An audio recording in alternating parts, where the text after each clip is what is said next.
अस्सलाम वालेकुम। मैं हूँ doctor Hafsa Haider, homoeo physician. और आज का जो हमारा टॉपिक है वो किडनी स्टोन के बारे में है। उसको किडनी स्टोन भी कहते हैं, गुर्दे की पथरी भी कहते हैं, रिनल कल्कुलस भी कहते हैं।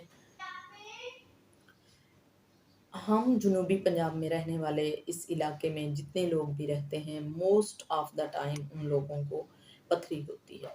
उन लोगों में स्टोन होते हैं, जैसे कि मुल्तान में रहने वाले लोगों को होता है, बहावलपुर रहने वाले लोगों को होता है, राजनपुर होता है, डिजी खान होता है।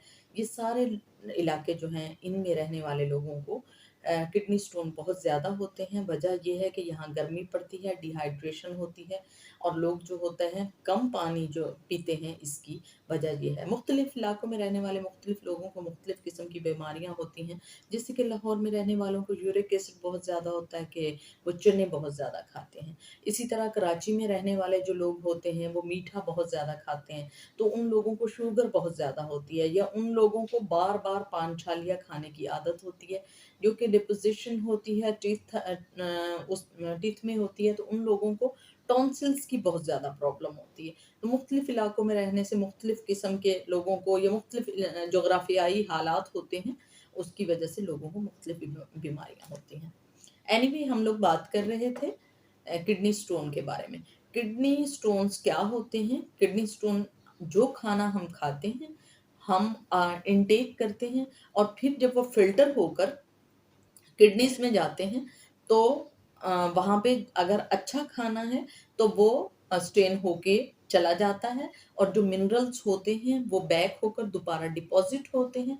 जबकि अगर खाना ठीक नहीं है या खाने में कुछ एक्स्ट्रा चीज़ें हैं, जैसे कि यूरिक एसिड, जैसे कि कैल्शियम अगर ज़्यादा है, या मिनरल कोई भी अगर एक्स्ट्रा हो गया है हमारी बॉडी से और वो स्टेन नहीं हो पाया और क्रिस्टल बन गया, और क्रिस्टल जो है वो एक पत्थर को बना देता है, वो एक फॉर्म जो है पत्थर की बना देता है, ये स्टोन की बना देता है। उसको हम स्टोन कहते हैं, या हम गुर्दे की पथरी कहते हैं।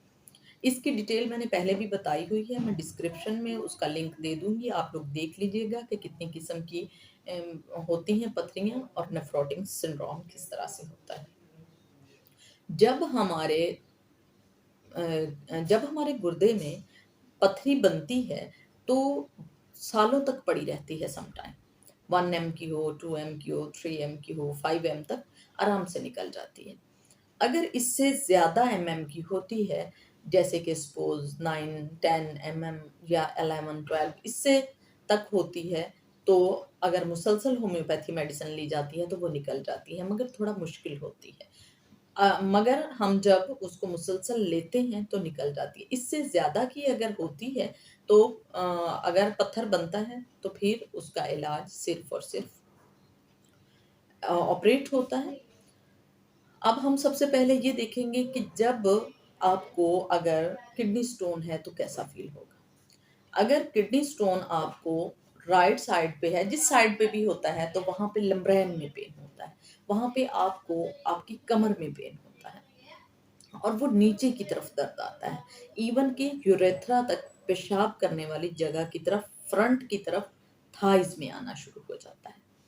वो ऐसा होता है कि स्टोन्स जो होते हैं, जब वहाँ से निकल कर, किडनी से निकल कर पाइप में आते हैं और यूरेथ्रा में आते हैं आगे, तो वहाँ पे पेन करना शुरू कर देते हैं, क्योंकि वो जगह कम होती है, साइज़ बड़ा होता है, और सम टाइम वहाँ पर वो छील कर उस जगह को खून भी निकल आता है, और जब हम यूरिनेशन करते हैं तो हमारे पेशाब के अंदर भी गुलाबीपन होता है, या हमारे पेशाब के अंदर खून होता है। अगर ऐसी सूरत हाल है तो हमें पेन शदीद होता है। या जब हम पेशाब करते हैं, तो पेशाब कर चुकने के बाद जब अ, हम बिल्कुल फ्री होने वाले हैं पेशाब से, तो उस वक़्त एक शदीद पेन होता है।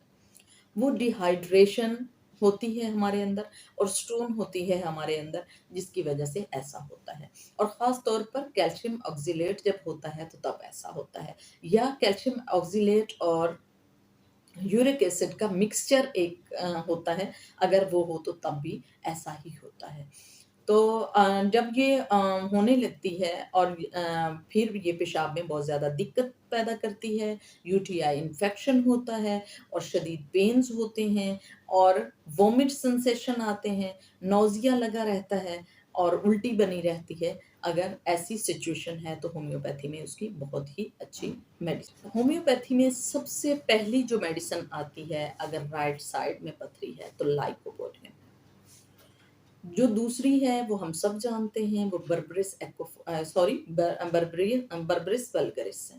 बर्बरिस वल्गरिस लेने का सबसे बड़ा जो फ़ायदा होता है वो ये है कि जितनी भी बड़ी पथरी है, वो उसके इर्द-गिर्द जहाँ पे पथरी बनी होती है, उसके इर्द-गिर्द एक लाइनिंग सी बना देती है और जैसे हम अंडे को स्पैचुला के साथ उठाते हैं, सेम वही पावर उसके अंदर आ जाती है, एक लाइनिंग सी बना देती है, एक तह सी बना देती है और उस तह के अंदर जो है वो पथरी जो है वो आराम से आगे चली जाती है और पत्थर को सॉफ्ट बना देती है। इवन कि जो पाइपलाइन आ रही होती है यूरेथर जो होता है, वहाँ पे जो पाइपलाइन आ रही होती है, उसके अंदर भी अगर अक्सर ज़ख्म जो हो जाते हैं, उनको स्टिम्युलेट कर देती है और फिसला कर नीचे यूरेथ्रा में लाती है और वहाँ से फिर पेशाब के थ्रू बाहर निकाल देती है। बड़ा ये फ़ायदा होता है कि इर्द-गिर्द की जगह को सेफ करती है, बार-बार पथरी होने से बचाती है और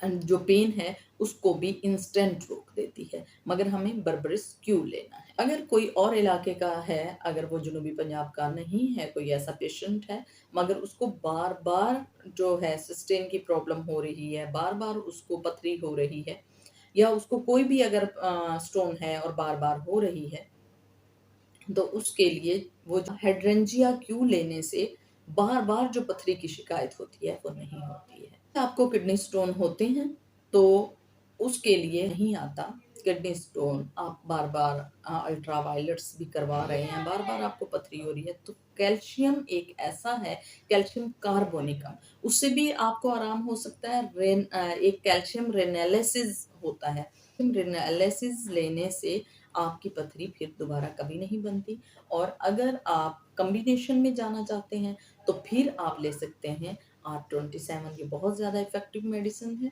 और ख़ास तौर पर जब आप दवाई ले रहे होते हैं, तब आपने उसमें नागा नहीं करना, उसमें आपने सब्ज़ पत्तों वाली सब्ज़ियाँ नहीं खानी, चॉकलेट नहीं खाने, पापड़ नहीं खाने, आपने ये जो लेज़ वग़ैरह हैं, ये नहीं खाने क्योंकि उसमें नमक ज़्यादा होता है और वो फिर क्रिस्टल बनाने की तरफ आपको ले जाता है क्योंकि नमक खाने से जो इंटरनल हमारी बॉडी होती है, वो हार्ड होती है। तो इसलिए हमें नहीं खाना चाहिए इन चीज़ों को ताकि हमारी पथरी आराम से रिमूव हो सके। एनालिसिस लेने से सिर्फ यही नहीं फ़ायदा होता, जिन लोगों को कैल्शियम ऑक्सीलेट होती है, उनका एक साइन सबसे बड़ा होता है, दाँतों में दर्द होता है, दाँत पीले हो जाते हैं, उन पे काला-काला इंटरनल सिकाई जम जाती है और गम्स सूख जाते हैं। अगर ये है तो कैल्शियम रेनालिसिस लेने से ये भी बहुत ज़्यादा आपको फ़ायदा होगा कि आप ये दोनों सिचुएशन में ले सकते हैं। अगर आपको ये टॉपिक पसंद आया हो तो प्लीज़ आप इसको लाइक कीजिएगा, शेयर कीजिएगा, सब्सक्राइब कीजिएगा। ओके, अल्लाह हाफ़िज़।